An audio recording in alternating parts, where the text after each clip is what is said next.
ነው የገባሁት። እስቲ ስለ እምነትህ ትንሽ አጫውተኝ። ምን ላጫውትህ? እኔ የክርስቶስ ተከታይ ነኝ። በክርስቶስ ክርስቲያን የተባልኩኝ፣ በደሙ የተገዛውኝ፣ በነቢያትና በሐዋርያት አስተምህሮ ላይ የቆምኩ ወንድም ነኝ። ገብቶኛል ወንድሜ መሆን እና እሺ፣ ኢየሱስን ብቻ ነው የምታመልከው ወይስ ሌላም የምታመልከው ጋር አለ? አጋር ማለት ምን ማለት ነው?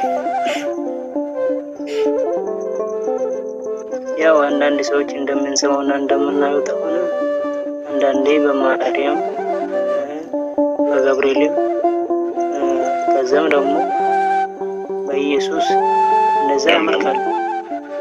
እና በነገራችን ላይ እኔ እኮ አለቃ ነኝ እኮ ኢትዮጵያ ጋር ታውቃለህ። ሞታ ተው እንጂ አና ቢግ ቦይ ነህ በኢትዮጵያ።